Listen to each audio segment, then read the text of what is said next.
Magandang hapon mga kaibigan. Nandito po tayo ngayon sa ating programa na Tres sa Alas Tres. At ngayong hapon ay pag-uusapan natin ang isang topic na siguradong kapupulutan ng aral at sigurado namang ito ay isang napaka-interesting na topic.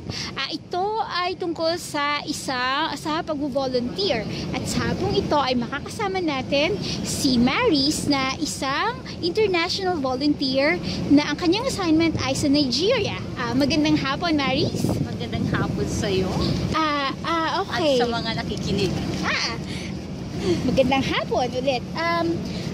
Sa una ating utang katanungan, ano ang iyong profesyon bago mo binalak na mag-volunteer?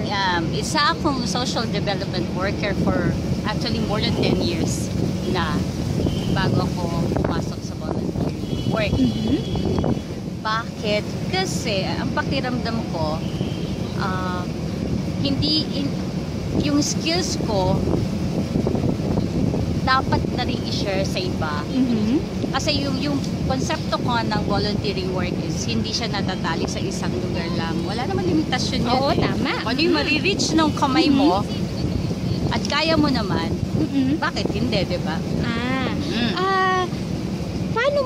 Anong nagtulak sa'yo para mag-volunteer sa ibang bansa?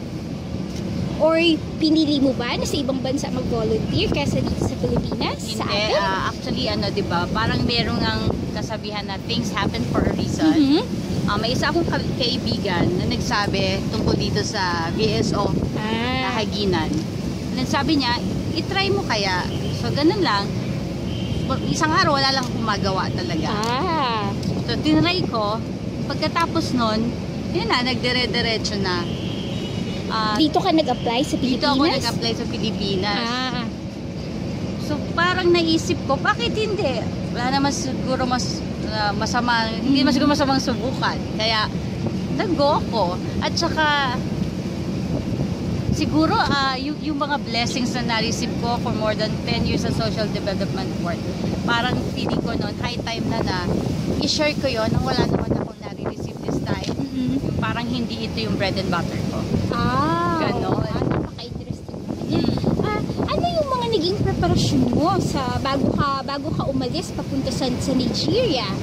Maraming preparasyon, hindi ganun kadali. Kasi una, challenging ba? Oo.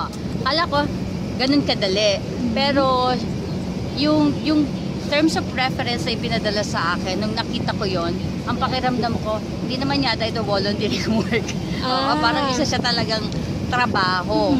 Kasi, ang unang expectation, tutulungan mo yung isang foundation doon na buuin ang isang youth center nila. Bubuuin mo yung programa ng youth center nila. So, at saka policy. So, parang nasa isip ko, kung ito yung gagawin ko, hindi siya pang volunteer work. Pero, challenge sa akin yun. Ang ginawa, preparation, nag-research ako ahead. Ano ba yung kultura ng Nigeria? Ano yung kultura ng mga kabataan?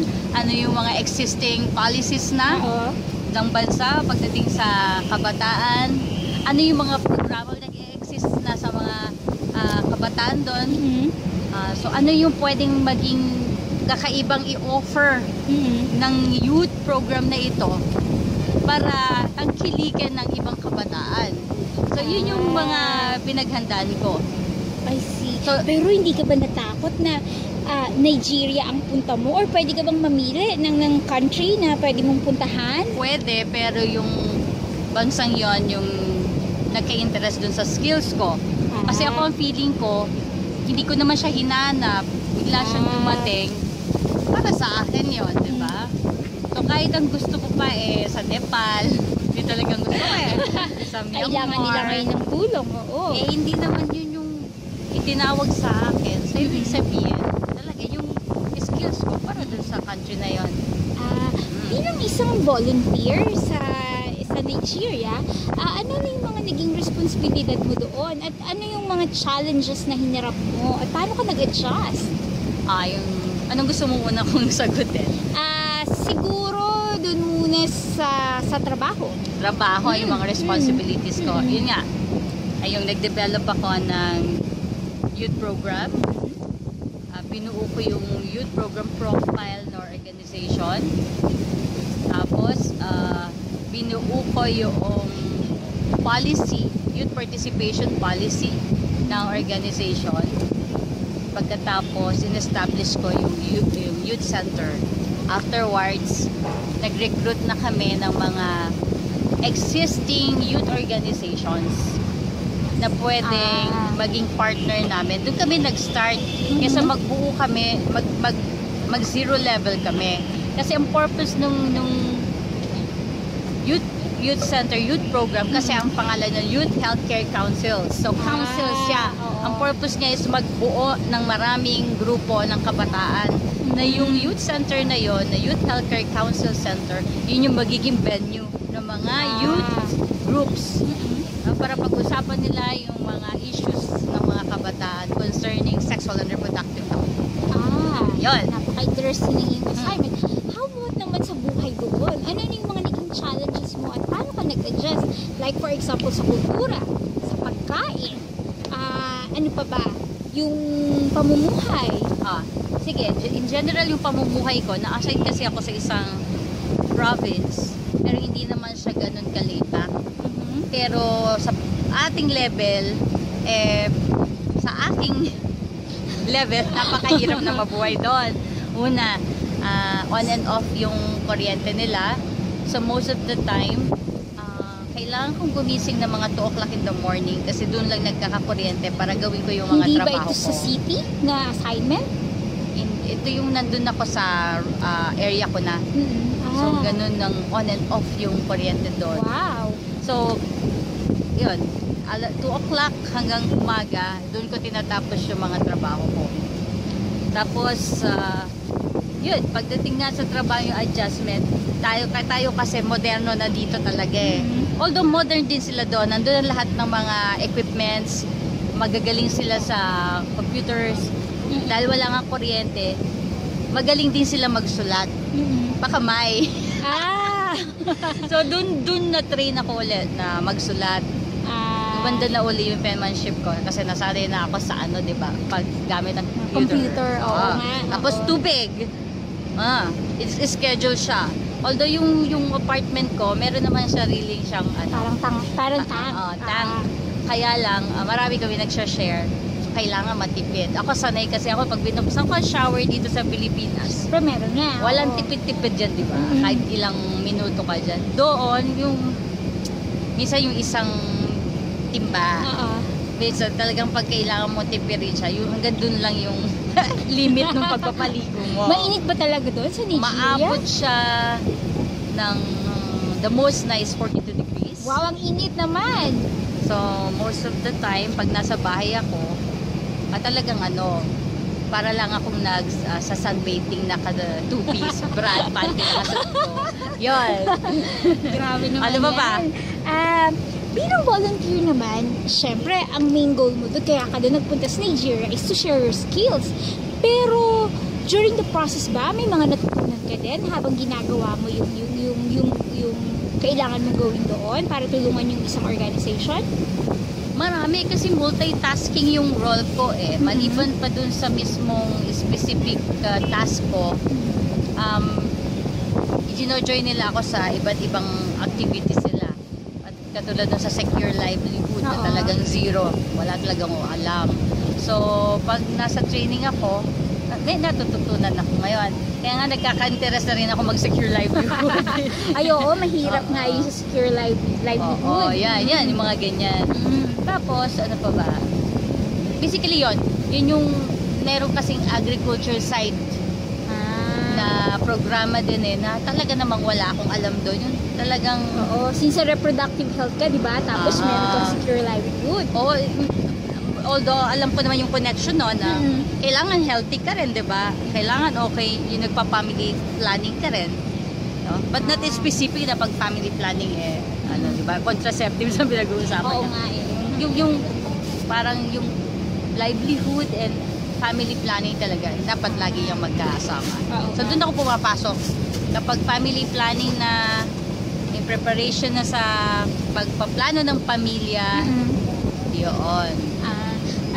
Ito naman, may iba kasi na nagsasabi na bakit daw umaalis pa tayo mga Pilipino? Yung bansa natin, yung mga kababayan natin, kailangan din ng tulong. Ano naman ang masasabi mo dito? Yun nga, sabi ko, ang pagtulong hindi naman dapat binibigyan ng limitasyon. Oo, ay tama. At saka depende yun sa taong nagsasalita. Kung yung taong nagsasalita noon na bakit pa ako aalis ng Pilipinas, ang dami-dami naman dito kailangan tulungan. Kung nagsasalitang yon ay nasa social development work at sinabi niya yon, pero siya ay swelduhan, para sa akin hindi siya reliable na tao. Oo. Pero kung yung taong nasa social development work ay nasa volunteer work, hindi yun ang bread and butter niya, masasabi ko na may point, meron siyang point doon. Oo. So, yung ganun ba? Tsaka yung iba kasi nag-expect sila na once ginawa mo to, parang they want something in return din. Pero yun talaga, lumayo ka sa pamilya mo, and then hindi ka naman, you're not earning anything naman doon, di ba? You're just earning, I believe, allowance. Tsaka ang dami mo i-give up yung comfort ng buhay mo. So, ang nakikita lang kasi nila, ewan ko kung bakit nila naiisip na yun na kaya ba ng sweldo na ibibigay nila yung sinasweldo ko dito. So, mukhang kailangan nating i-define ano ba yung volunteering work. Oo nga, tama. Para maintindihan din nila yung sinasabi nila. Oo. Napaka-ano talaga, napaka-broad talaga. Correct. Marami ka talaga matutunan. Sa huling katanungan naman natin, bago tayo magtapos, Tatapos ano na? Ano naman ang maipapayo mo sa ating mga tagapakinig na gusto mag-volunteer? Kahit na dito locally or kahit sa labas ng bansa, anong masasabi mo? Huwag kang umasa ng kahit na ano. Yun lang yun. Kapag meron kayo tinulong, huwag mong asahan na may babalik yan. Kasi yung pagtulong dapat hindi naman binibigyan mo yun ng ng pag-iisip na may makukuha ako dito. Yun. Pag nasa volunteering work ka, as much as possible, don't expect anything. And I believe, like sabi mo nga, marami kang matutunan din kahit na volunteer work yun. Pero meron ka ding nag-gain na bagong mga kaalaman doon sa organization mo, di ba? Okay. So, wala ka na bang idadagdag or may gusto ka pang sabihin? Bago tayo magpaalam sa ating mga tagapakinig? Salamat sa invitasyon. Ay, maraming salamat sa iyo. Nag-enjoy ako. Pinaulakan mo ang aming invitasyon. Para doon sa mga gusto mag-volunteer, yun lang ang iisipin nyo. Na dapat buo ang puso, buo ang loob nyo, at kaya yung ibigay yung comfort na nararanasan nyo kung nasaan man kayo ngayon. Kasi malaking posibilidad na lahat ng yan malilimitahan o minsan mawawala talaga. So just be ready. At ihanda mo rin yung skills mo kasi hindi ito laro. Ay, tama. Hindi ito laro. May inaasahan yung mga taong pupuntahan mo na matututunan sa'yo. Okay. Mga kaibigan, dyan po nagtatapos ang ating programa at sigurado marami kayong napulot na bagong kaalaman tungkol sa isa pag-volunteer. Maraming salamat, Maris. At mga kaibigan, dyan po nagtatapos ang ating programa na Tres sa Alas Tres.